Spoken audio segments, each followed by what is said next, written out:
noite a todos vocês. Eu sou a Georgine, mais conhecida como a Jo, aqui da CF, Casa de Estudos Espíritas Fraternidade de Itaipuaçu. Estamos aqui hoje para dividir aquilo que a gente estudou. Geralmente, a gente escolhe o tema a partir de alguma coisa que está incomodando, alguma coisa que a gente precisa rever, porque aqui está uma pessoa como qualquer outra, com dificuldades, com erros, com equívocos, ao mesmo tempo muito feliz, muito grata por conhecer o Espiritismo e de poder estar aqui hoje dividindo um pouquinho o que estudou com vocês, tá bem? Então, a gente vai compartilhar uma tela com vocês para a gente poder começar o nosso estudo, tá bem? A gente vai... Opa! Vamos cantar uma música para a gente começar a fazer a harmonização e a nossa prece.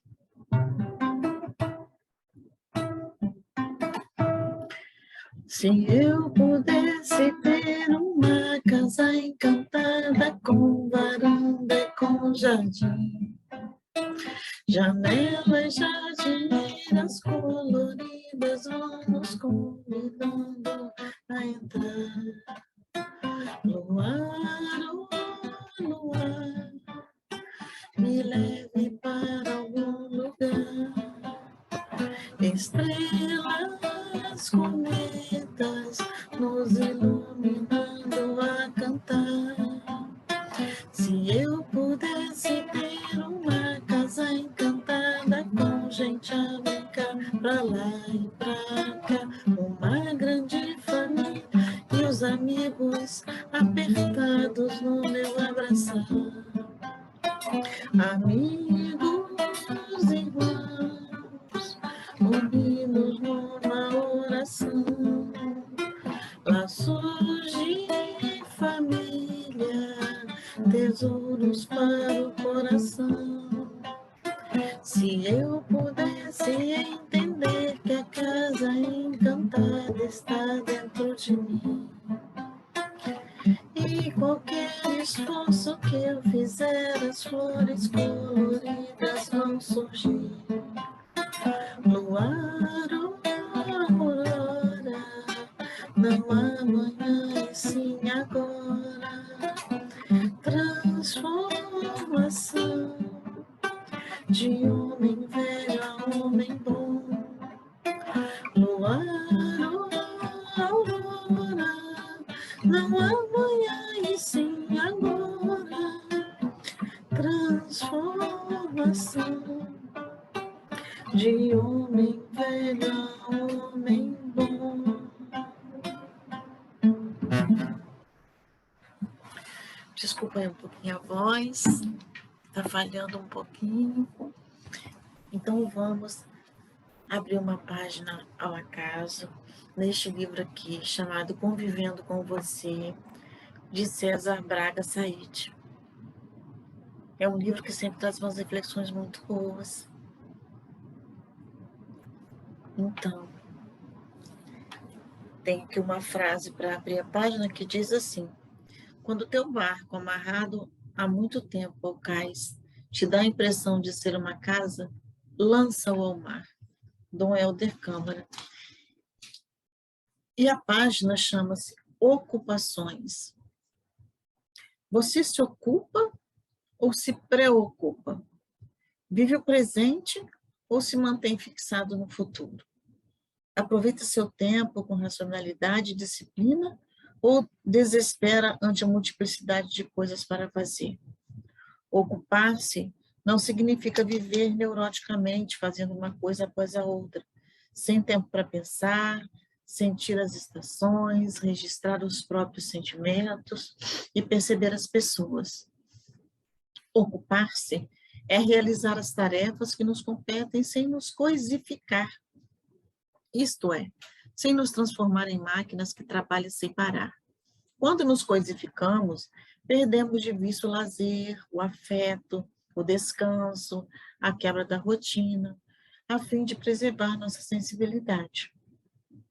Se existem pessoas que nunca param, a não ser por uma doença, uma crise, existem outras que vivem projetadas no futuro sem perceber nada à sua volta. Alienam-se no amanhã, esquecidas de que este só chegará pela nossa aplicação no hoje. Se o que você faz não traz prazer, compensação financeira, nem lhe pacifica o coração, comece a pensar em um novo projeto de vida. Vá aos poucos, redirecionando seus esforços, fazendo contatos, viabilizando meios para obter o que deseja. Se pensar apenas nos obstáculos, acabará desistindo. Se acreditar que tudo é fácil, desconsiderará a importância de estratégias corretas e diferentes para cada dificuldade no caminho. Avalie o que for necessário, mas não se detenha indefinidamente. Do contrário, nunca começará. Estabeleça sua meta e vá ao encontro dela. Caindo, levanta-se. Chorando, enxuga as lágrimas e siga. Errando, aprenda como não fazer e prossiga em busca do acerto. Trabalhe, ocupe-se, mas não deixe de amar, conviver, ouvir uma boa música, ler uma poesia, brincar com uma criança, praticar algum esporte, contemplar uma paisagem. Sem perder de vista a própria humanidade, tudo ficará mais fácil, o fardo mais leve e as ocupações mais prazerosas. Então, a gente vai elevar o nosso pensamento a Deus. Trouxe essa imagem bonita para vocês, aqui de Itaipuaçu. Vamos pensar no nosso Mestre Jesus, direcionando as nossas forças, as nossas sensações e emoções, dizendo assim: Jesus, Mestre querido, nosso irmão incondicional, te agradecemos, Senhor, por neste momento, mesmo que virtualmente, estarmos reunidos em Teu nome. Cada um no seu espaço, cada um no seu lugar, mas como sabemos que os nossos pensamentos irradiam energia, estamos unidos em pensamento e coração, pedindo seu amparo, o amparo dos amigos espirituais, por este momento de reflexão e de aprendizado, que nós possamos, Jesus, amparados pelos nossos amigos espirituais, transmitir, através desse estudo, aquilo que buscamos na doutrina e nos conhecimentos que nos foram trazidos. Obrigada, Jesus. Muito obrigada por tudo. Que assim seja. Graças a Deus. Então, a gente trouxe essa imagem aí para vocês porque ela tem um pouco a ver com o que a gente vai falar. A gente viu uma rua, a gente viu uma moto, vê carro, a sinalização, né, do chão, e uma paisagem bem bonita. O nosso estudo de hoje, a gente vai falar sobre no trânsito da vida. E aí, o que será que a gente vai estar compartilhando com vocês? Bem, a gente foi buscar o que é trânsito. E estava escrito lá, na internet, onde a gente buscou. No final eu dou para vocês a bibliografia de onde a gente tirou todas as coisas que a gente vai falar aqui hoje. Trânsito é o conjunto de deslocamentos diários de pessoas pelas calçadas e vias. É a movimentação geral de pedestres de diferentes tipos de veículos. Então, trânsito não é só carro e moto. Até quando a gente está andando na calçada, se alguém estiver muito devagar à nossa frente ou se vier de encontro a gente, essa movimentação tem que ter uma ordem para que as coisas fluam, para que as coisas aconteçam. Então, trânsito é esse ir e vir das pessoas e dos carros também. E quais elementos que contribuem para um bom funcionamento do trânsito? O que será? Se a gente pensa no trânsito, a gente está no trânsito, a gente está na rua, seja como pedestre, seja como motorista, seja como motociclista, ciclista, a gente está no trânsito. O que será que contribui para um bom funcionamento no trânsito? Acho que cada um de vocês vai pensar em alguma coisa. E a gente vai falar sobre esses elementos. A gente foi buscar e estava escrito lá o seguinte: faça manutenções regulares no seu veículo. Conheça seu carro, garanta que ele esteja em plena condição de circular. Falhas mecânicas ou pneus carecas, por exemplo, podem causar acidentes, principalmente em vias mais rápidas. Também é importante estar atento ao funcionamento de todas as luzes do seu veículo para que você seja melhor avistado na estrada e possa indicar as suas intenções como certo indicativo, luz de freio e de ré. Mas de hoje você vai falar sobre trânsito, você vai dar aula de trânsito, é isso mesmo? A gente vai chegar lá. Se a gente pensar no carro, ele tem que estar em boas condições para que o trânsito aconteça. E quando a gente fala da gente, qual é o nosso veículo? Eu sou um espírito, reencarnei. Qual é o meu veículo?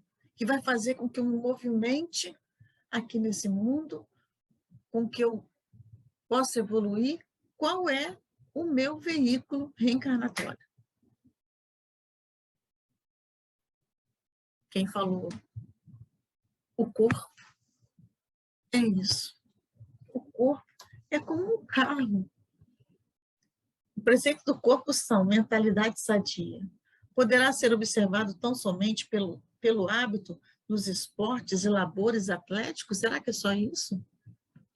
Está lá no Consolador, essa pergunta. Será que é só fazer exercício físico? Como é que eu cuido desse veículo que é o meu instrumento para o trânsito na vida e para a minha evolução enquanto espírito? Eu não sou o corpo, eu estou em um corpo. Aí a gente fala, o meu espírito, o meu corpo. Eu sou um espírito e estou neste corpo. E se a gente vai estudando um pouco mais do espiritismo, a gente vê que a gente, com tantas encarnações, a gente adquire muitos veículos, muitos corpos. Mas é importante só esporte e os labores atléticos? E a gente vê lá no Evangelho segundo o Espiritismo, no Livro dos Espíritos, os espíritos têm uma grande contribuição nessa questão da reencarnação. A importância da reencarnação, a importância desse corpo para a nossa evolução. A gente precisa cuidar do corpo, é fato, porque ele é o nosso instrumento. Se ele não está legal, se ele não está funcionando direito, se eu sinto dor, obviamente, eu não vou poder conviver, eu não vou poder transitar, eu não vou poder me locomover. E essas dificuldades, às vezes, acontecem porque a gente não cuida do nosso carro, esse aqui, o corpo. Então, eu trouxe todas essas citações aí, porque tanto no Evangelho quanto no Livro dos Espíritos e também nas outras obras, mas nesse momento a gente vai estar priorizando essas duas, eles falam da encarnação, da pluralidade, dão uma aula mesmo sobre essa questão da reencarnação e da importância do corpo físico na questão da evolução do espírito. E mais o que a gente vai precisar?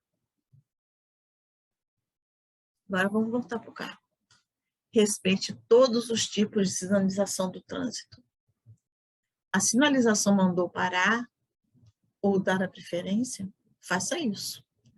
O limite de velocidade é de 60 km? respeite também, e não apenas quando estiver perto do radar. O semáforo está vermelho? Pare e aguarde a sua vez. Há uma ciclofaixa? Não estacione ou pare o carro em cima dela. Respeitar a sinalização de trânsito é o mínimo que os motoristas, ciclistas e pedestres devem fazer para garantir a sua segurança e a segurança dos outros. Quantas vezes na vida da gente a gente precisa parar? Quantas vezes aparecem sinais que a gente precisa respirar e fazer um outro caminho?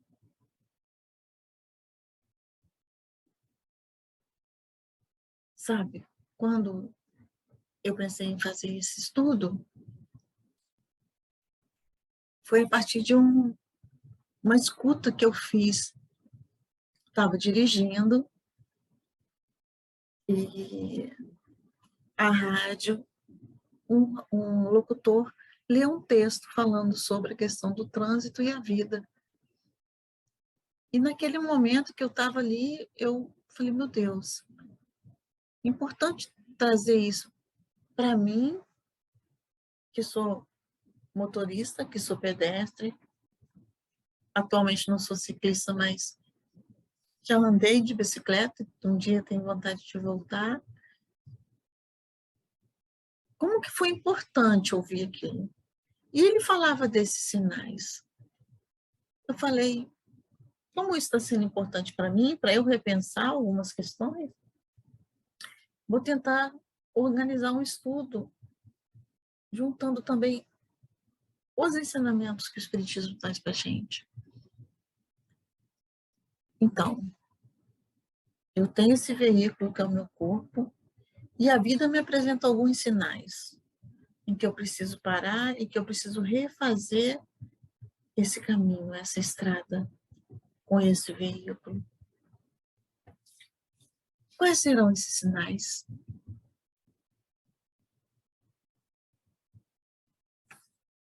As dores.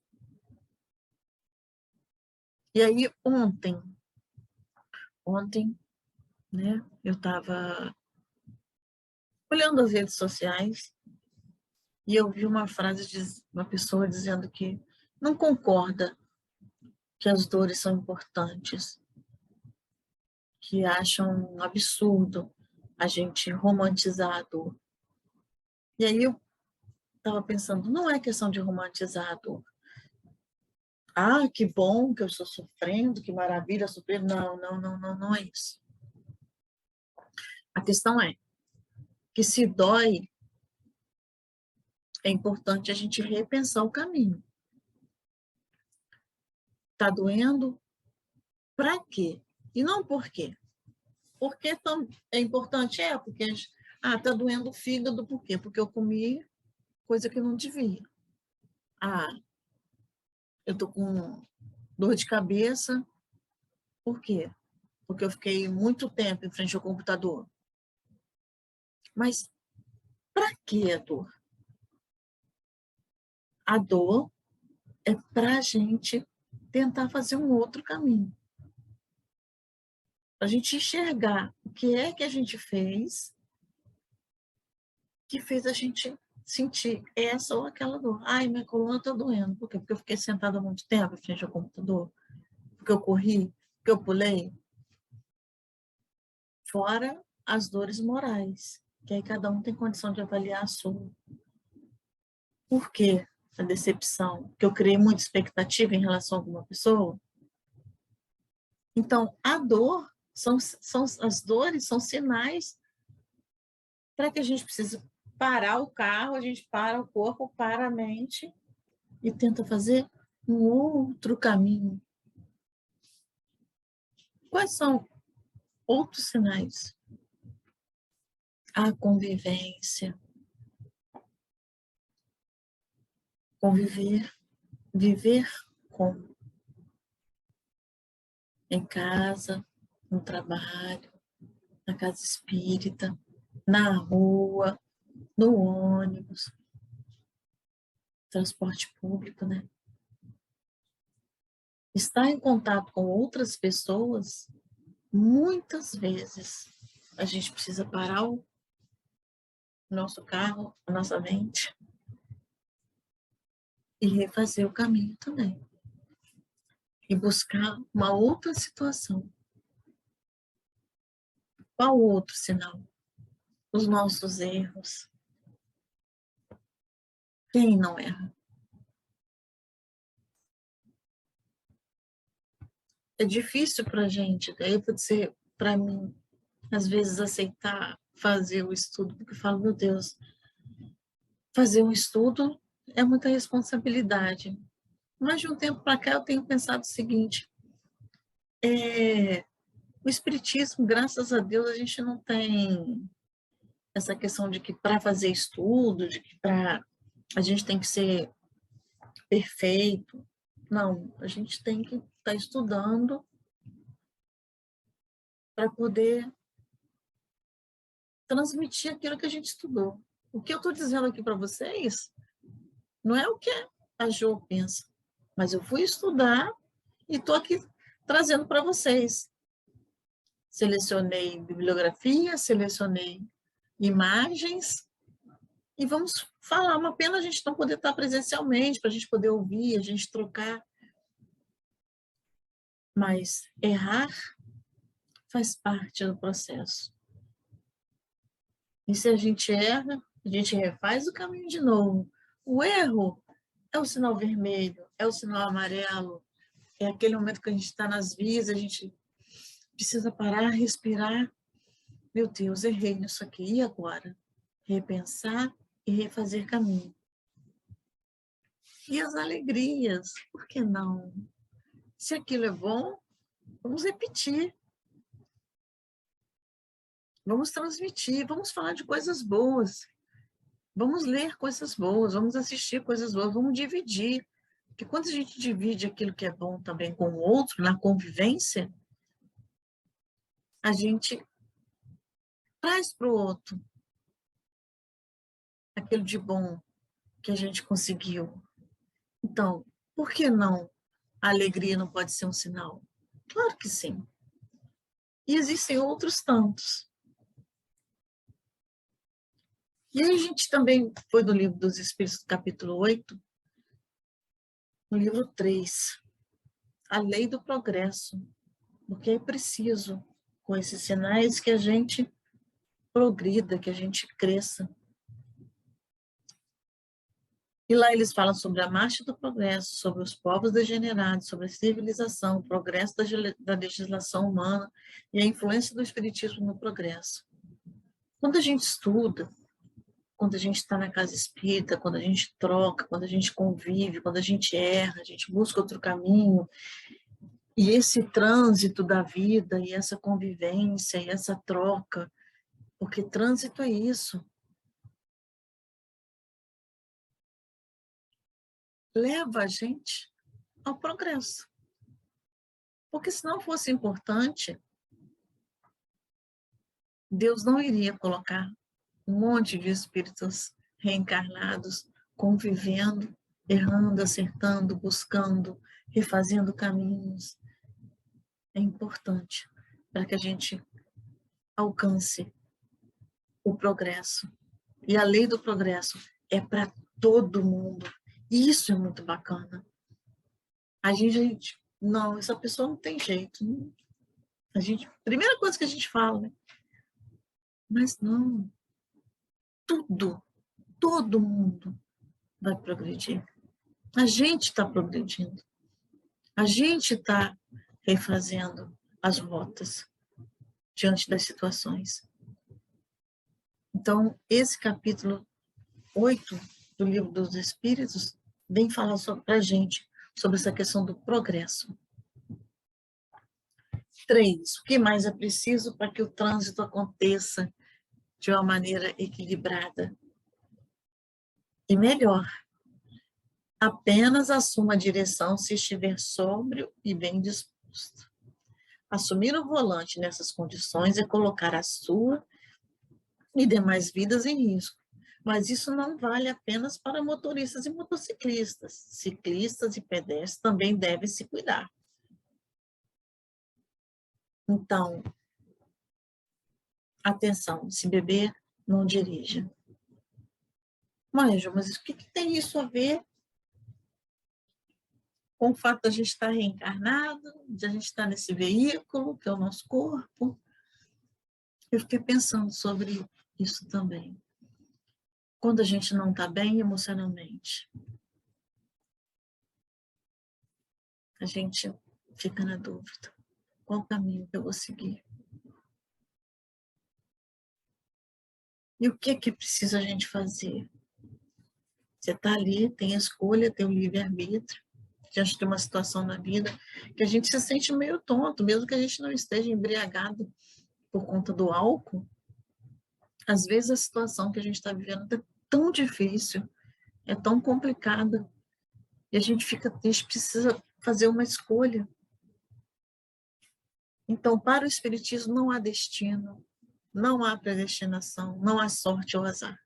O futuro é construído todos os dias, através de pensamentos e ações.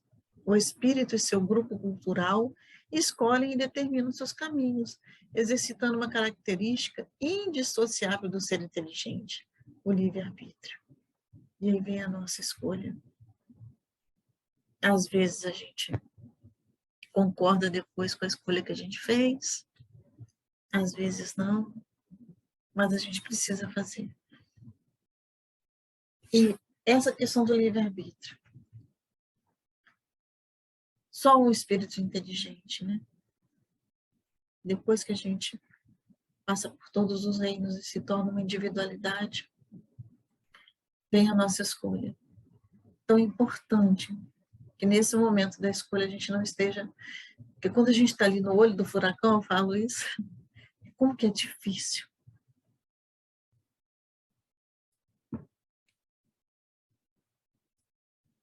Não utilize celulares ou outras distrações. Essa também vale para todas as pessoas que fazem parte do trânsito. Motoristas, motociclistas, ciclistas e pedestres. Não se distraia com celular, tablets e aparelhos de som enquanto estiver dirigindo. O que será que seria o celular? Eu fui buscar também na internet, busquei essas duas imagens aí, e assim, fiquei bem chocada até. Quantidade de acidentes que acontecem por conta de uma olhadinha no celular. E essa imagem aí de baixo é de uma série. Então, de um lado, quem está usando o celular, do outro, quem não está usando o celular, para poder o trânsito ficar melhor. Essas são as nossas distrações. Quando a gente perde o foco, quando a gente se distrai.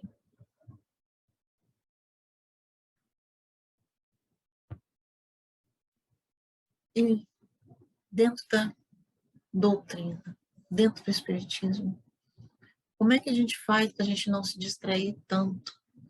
Para a gente ter um objetivo, para que a gente busque essa melhora, para que a gente consiga essa tal lei, que essa tal lei do progresso aconteça de uma melhor maneira. É importante essa reforma íntima.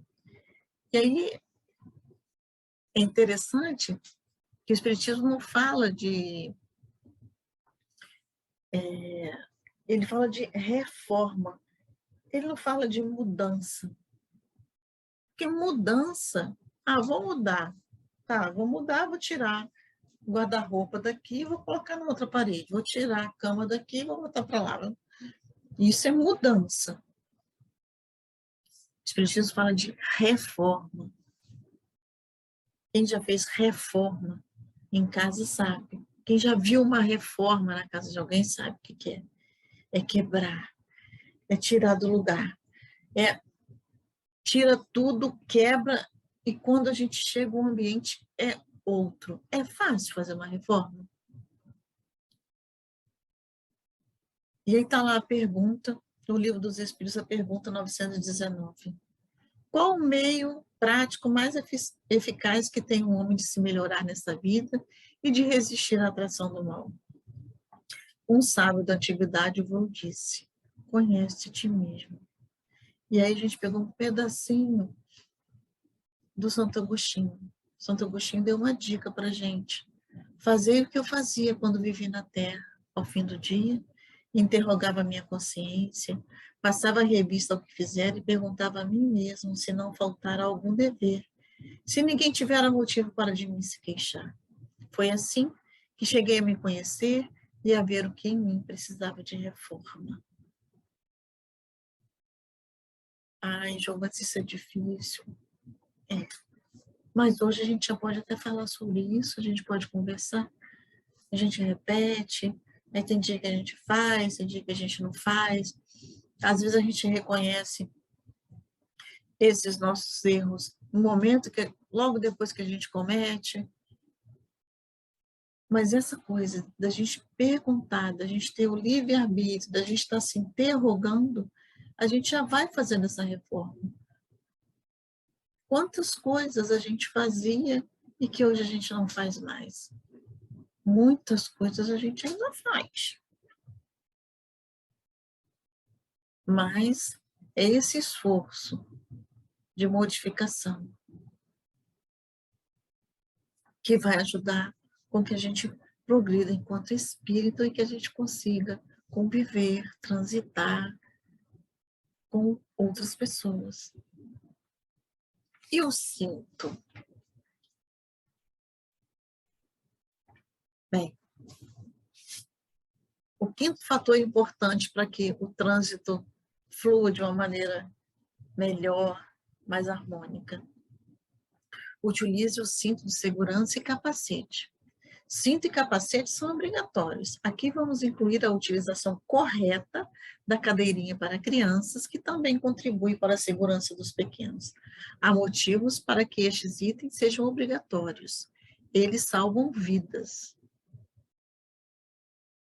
Ah, não, mas aí eu vou botar o cinto, não. Tem gente que pega o cinto e põe por trás, assim, porque hoje em dia os carros apitam quando a gente coloca, se a gente não colocar o cinto, eles sinalizam que precisa colocar o cinto. Ah, mas ou então bota aquele grampinho para segurar o cinto, tentando burlar a situação, porque o cinto às vezes incomoda. Mas o cinto salva vidas. E enquanto espírito, o que seria o nosso cinto? O que seria o nosso capacete?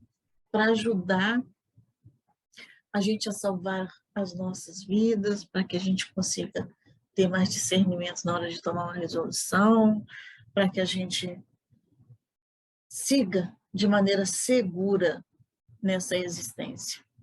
Espírito, corpo, que é o carro, e a vida está aí, é o trânsito. Que tipo de capacete e de cinto a gente vai precisar usar?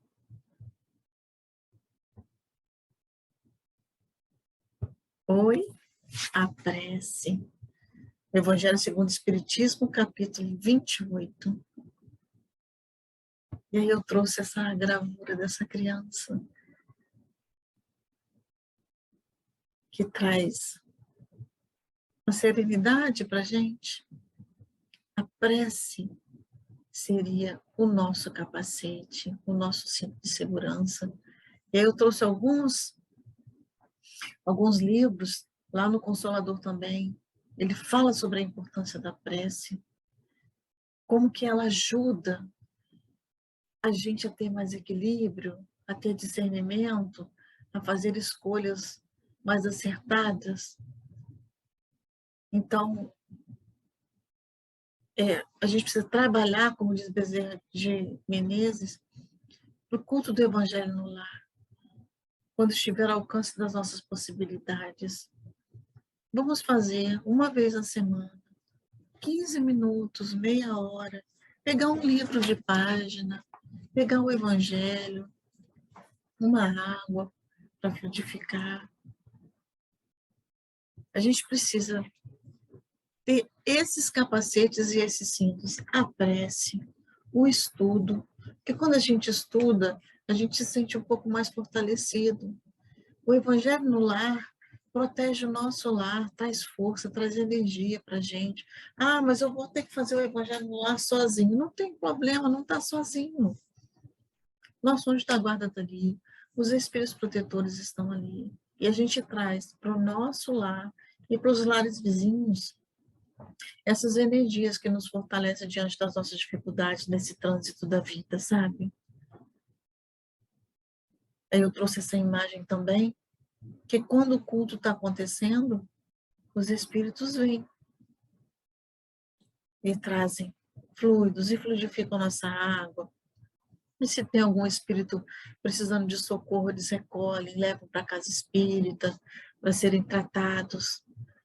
Então, o nosso cinto, o nosso capacete, diante das dificuldades que a gente tem nesse trânsito da vida, a prece. Não precisa ser uma prece elaborada, de não sei quanto tempo, com palavras rebuscadas. Às vezes a situação é tão difícil, que a gente está tão angustiado e a gente ainda é tão pequenino, que basta dizer, meu Deus, me ajuda. Ajuda a mim, ajuda os espíritos, ajuda todas essas pessoas que estão envolvidas nessa situação. O estudo faz com que a gente entenda melhor algumas coisas, que a gente possa ter conhecimento para poder discernir e tomar uma decisão melhor, para poder usar melhor aquele livre-arbítrio que a gente falou lá atrás, para a gente possa conduzir o nosso carro de uma maneira melhor, porque se a gente estuda, e aí é estudar de tudo, não é só o espiritismo. Conhecimento, como diz a minha mamãe, não ocupa lugar, só faz a gente ter condições de avaliar melhor a situação. E o Evangelho é trazer para a casa da gente Jesus, os ensinamentos de Jesus, lembrar Jesus, lembrar o nosso Mestre querido e trazer para dentro da nossa casa essas energias que vêm do mais alto. Então, esses são os nossos capacetes e os nossos cintos de segurança. 6. Apenas ultrapasse em locais permitidos e em segurança. Tenha certeza de que o seu carro será capaz de fazer a ultrapassagem em segurança. Se você não souber, melhor aguardar. Então, diante de alguma situação, se a gente avança, se a gente corre, se a gente fica ansioso, e a ansiedade hoje está tomando conta de muita gente, da gente. A gente quer que as coisas aconteçam rápido, a gente quer que as coisas... A gente está sempre pensando no futuro. A página inicial falou sobre isso. De a gente fazer o esforço de viver o agora da melhor maneira possível. Porque se a gente quiser ultrapassar, se a gente quiser correr, a gente está correndo risco e está colocando em risco outras pessoas. Então, você acha que o individualismo é uma tendência crescente? Quando a gente pensa nessa ultrapassagem, a gente está pensando só em quem? Eu preciso correr, eu preciso dar conta, eu.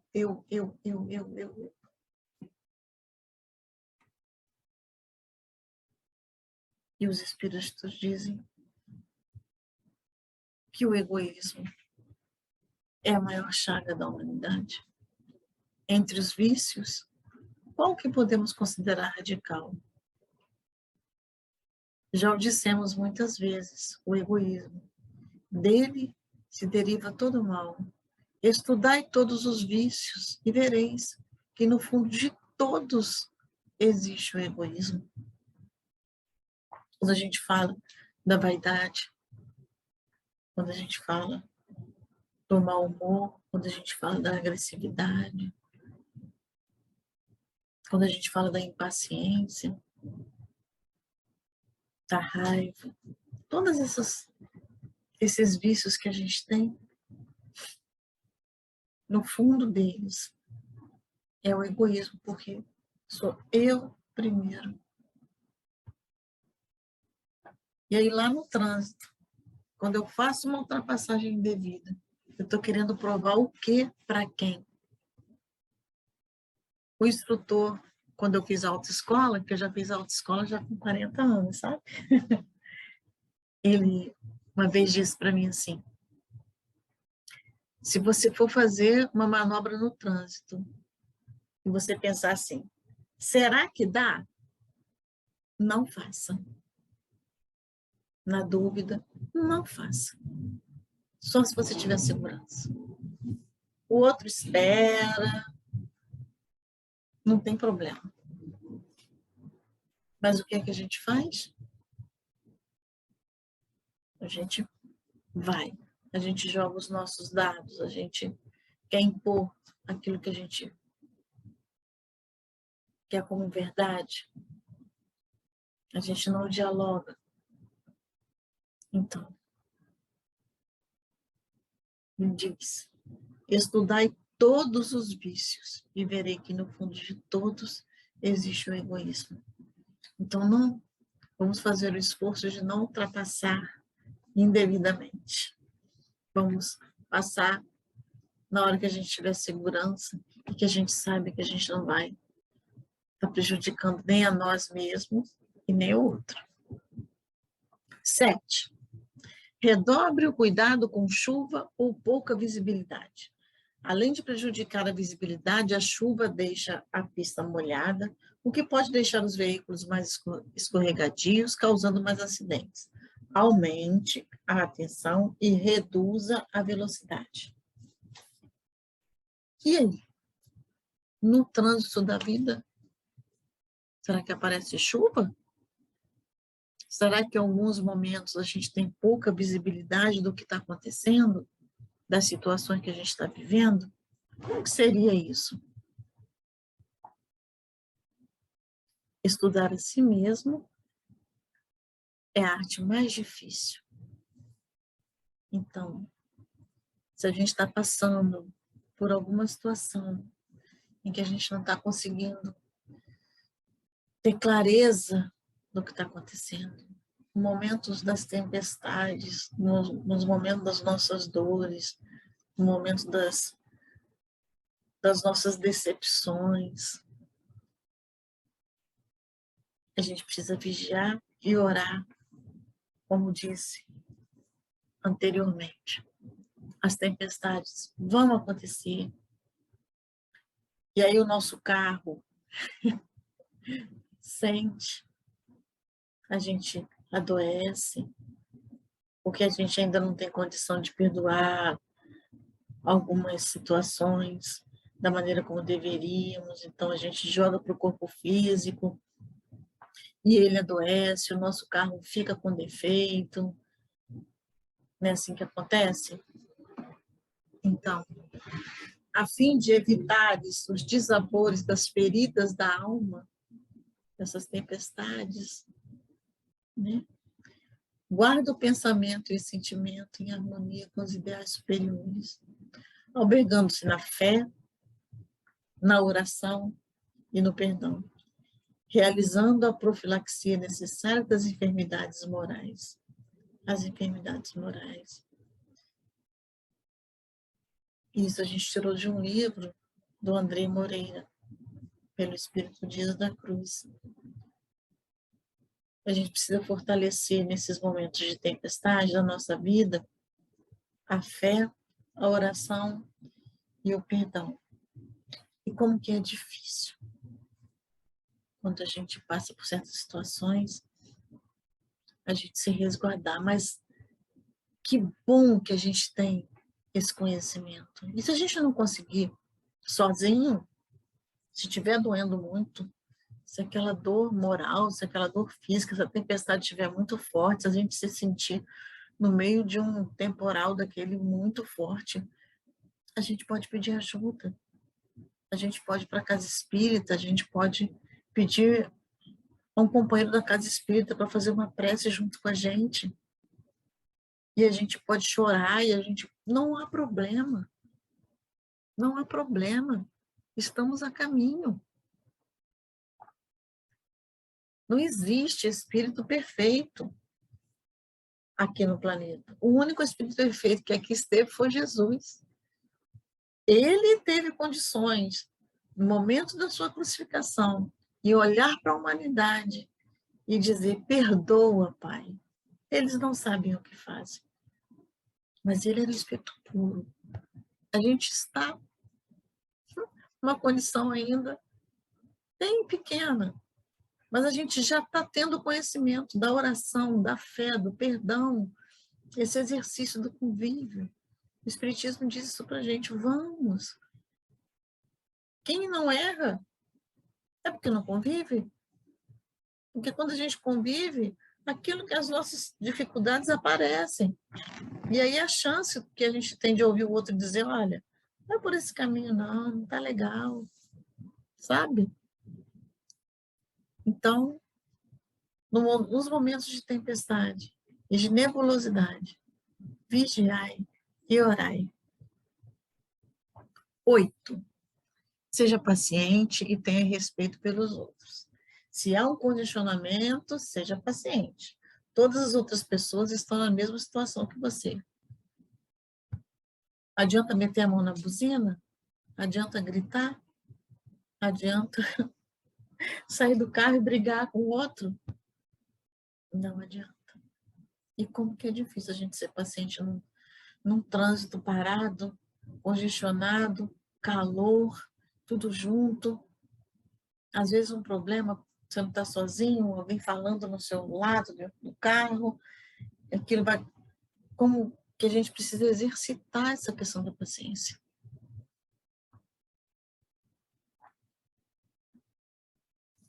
A dor e o amor. Ditoso aquele que ama, pois não conhece a miséria da alma nem a do corpo. Tem ligeiros os pés e vive como que transportado fora de si mesmo. Quando Jesus pronunciou a divina palavra amor, os povos sobressaltaram-se e os mártires, ébrios de esperança, desceram ao circo. Isso está lá no Evangelho segundo o Espiritismo. Até eu coloquei ali a sigla errada, é ESE.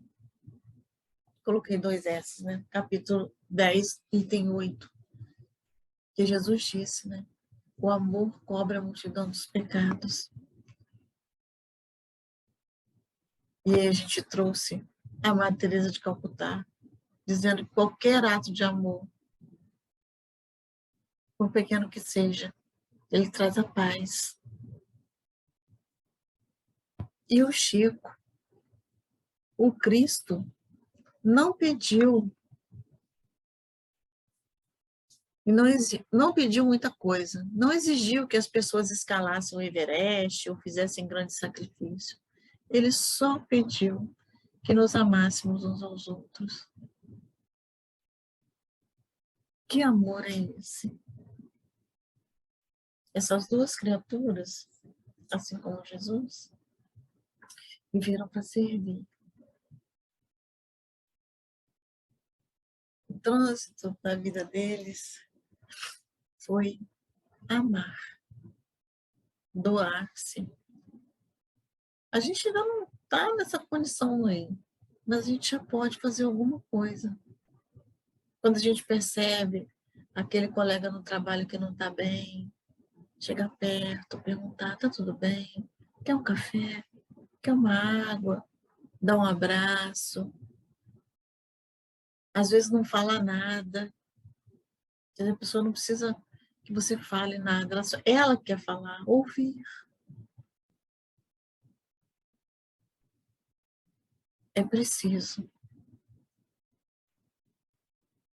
Um pouquinho que seja.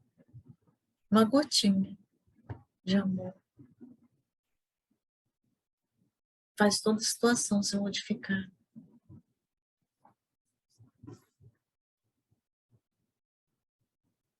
E a gente trouxe esse cara aí também. Gandhi. O amor é a força mais abstrata e também a mais potente que há no mundo. E aí, Esse amor de que eles falam e de que Jesus falava é o fazer o bem por fazer o bem. Sentir o prazer de fazer algo por alguém. O mínimo que seja. É aquilo que eu estava falando, um copo d'água para uma pessoa que você percebe que não está bem. Um cafezinho, um abraço, um olhar. E quem puder fazer mais. Existem tantos trabalhos, existem tantas coisas bacanas acontecendo. A casa espírita que a gente frequenta, e aí cada um de vocês sabe da casa de vocês, provavelmente tem um trabalho social. Que é essa distribuição de afeto através de pequenos gestos. E é assim que a gente vai modificando as situações e o mundo e esse trânsito tão complicado. Esse engarrafamento que amarra as relações, que amarra e que não deixa que as coisas fluam.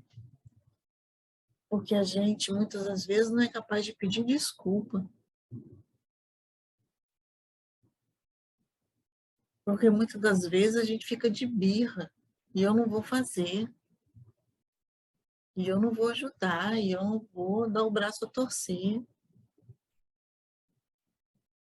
São amores pequenos, pequenas gotas de amor, para a gente fazer esse trânsito sair desse engarrafamento, porque quem vai dar o primeiro passo? Então, a vida da gente é esse trânsito que precisa ser conduzido por nós. 9. Mantenha uma distância segura dos demais veículos e indique suas intenções. A direção defensiva também salva vidas. Por mais cuidadoso e responsável que você seja, é melhor fazer o máximo para que as ações dos outros não causem acidentes para você. A gente precisa manter uma certa distância de algumas situações. Às vezes até de algumas pessoas. Se aquilo for trazer desarmonia e insegurança para a gente, o trânsito da vida da gente vai ficar interrompido. E aí alguém outro dia me falou sobre essa questão do retrovisor no carro. Buscai e achareis. Pedi a luz que vos clareie o caminho e ela vos será dada. Pedi forças para resistirdes ao mal e as tereis. Pedi assistência dos bons espíritos e eles virão acompanhar-nos. Então, essa coisa que a página inicial disse para a gente viver o momento presente. Se a gente pensa no retrovisor do carro, e foi isso que a pessoa muito querida me disse outro dia. Se você olha o retrovisor do carro, ele te dá uma imagem pequena do que ficou para trás, do que está atrás de você. Você tem noção do que já passou ou do que está vindo. Mas o mais importante é o que está na sua frente. Tem a direção defensiva, que você tem que estar atento a tudo e a todos. Isso é importante para que a gente cresça, para que a gente desenvolva a nossa vida. O passado tem um significado, tem um motivo, são aprendizados. Às vezes, alguma coisa do passado volta, mas é passado. E o que é que a gente vai fazer com isso? Vai ficar olhando só para o passado? Não vamos olhar para frente e vamos seguir com o nosso veículo? Vamos manter uma certa distância de algumas pessoas e de algumas situações para que a gente consiga fazer com que o nosso trânsito aconteça, com que flua?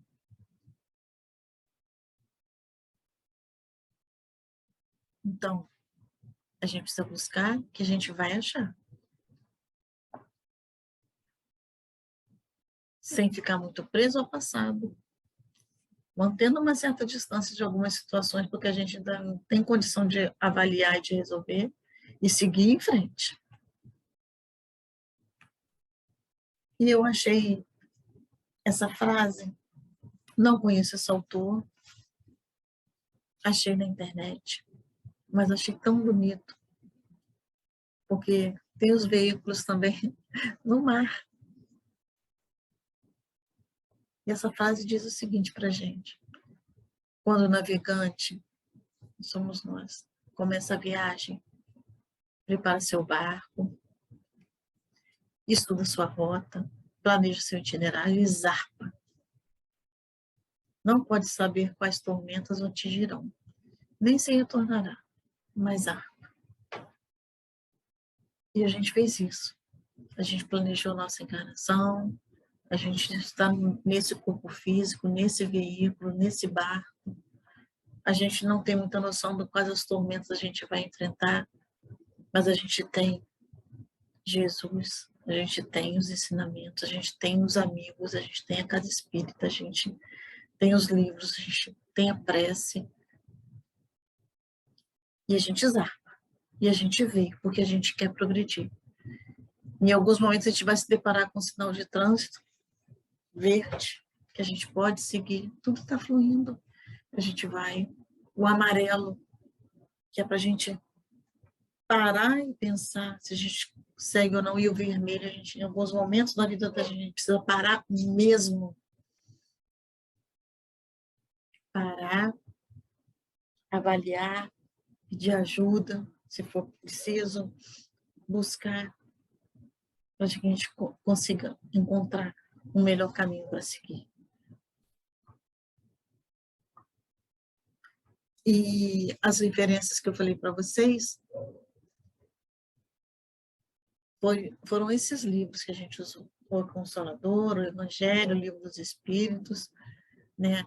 O Sinal Verde, que é um livro de André Luiz, psicografado pelo Chico, e esse, do César Braga Said, Convivendo com Você.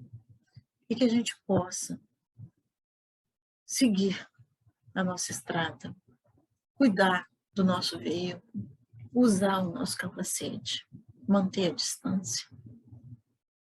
A nossa vida é um trânsito.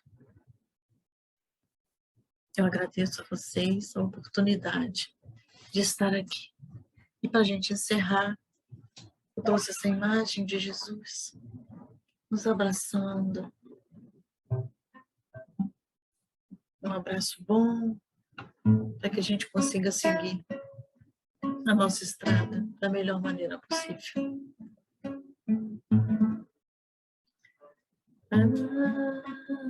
Agradecer, oi Senhor, Senhor, estes momentos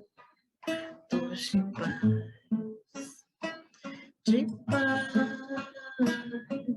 que te sentimos aqui,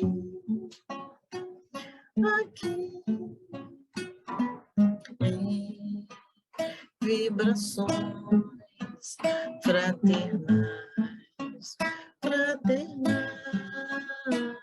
na estrada da vida, conduz-nos ao bem, na alegria e na dor, a nossa alegria e seja o amor, nossa maneira de luz.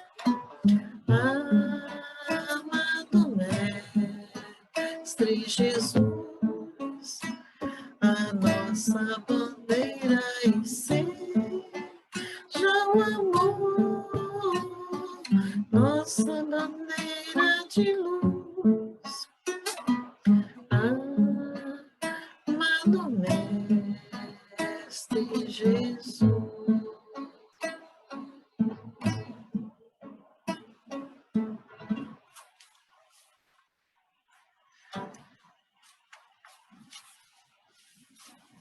Então, nós vamos interromper aqui o compartilhamento e vamos fazer a nossa prece de encerramento. agradecendo a oportunidade nesta casa, a Jesus e aos amigos espirituais, e pedindo um amparo na condução da nossa vida, nesse trânsito, que às vezes traz paisagens tão bonitas, e às vezes tem chuvas, tempestades, engarrafamentos, dores. Que nós possamos, Jesus, amparados por Ti, pelos amigos espirituais, pelos amigos encarnados, seguimos em frente. Agradecemos a oportunidade e pedimos amparo por todos aqueles que sofrem dores físicas e dores morais. Muito obrigada por tudo. Que assim seja. Graças a Deus. Obrigada a vocês pela paciência e que brevemente possamos estar juntos. Um beijo. Tchau.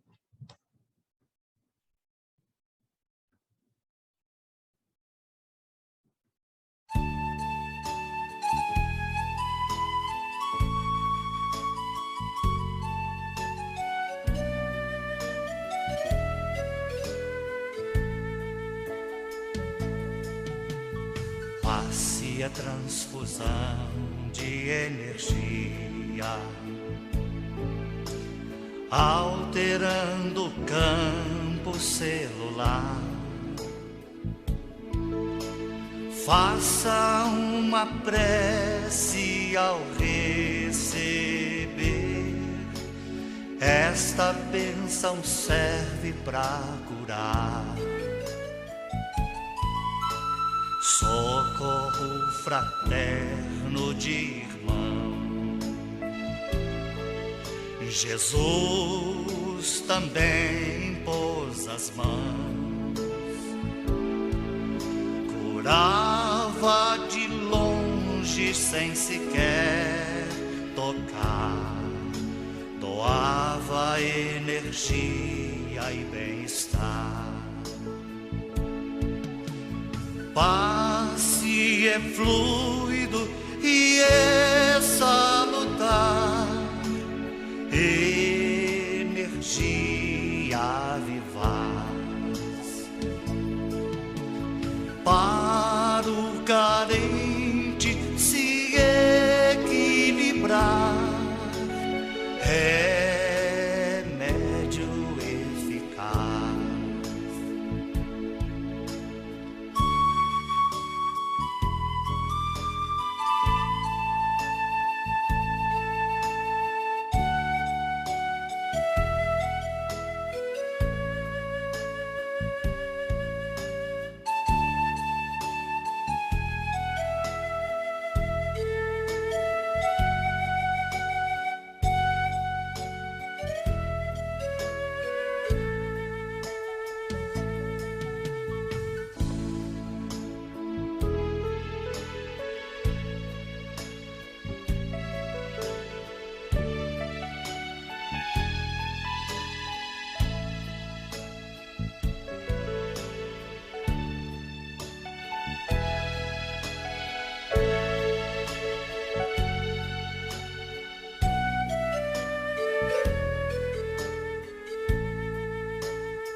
Passe a transfusão de energia, alterando o campo celular. Faça uma prece ao receber. Esta bênção serve para curar. Socorro fraterno de irmão. Jesus também pôs as mãos, curava de longe sem sequer tocar, doava energia e bem-estar. Passe é fluido e é salutar, energia vivaz. Para o carente se equilibrar, remédio eficaz. Passe é fluido e é salutar, energia vivaz.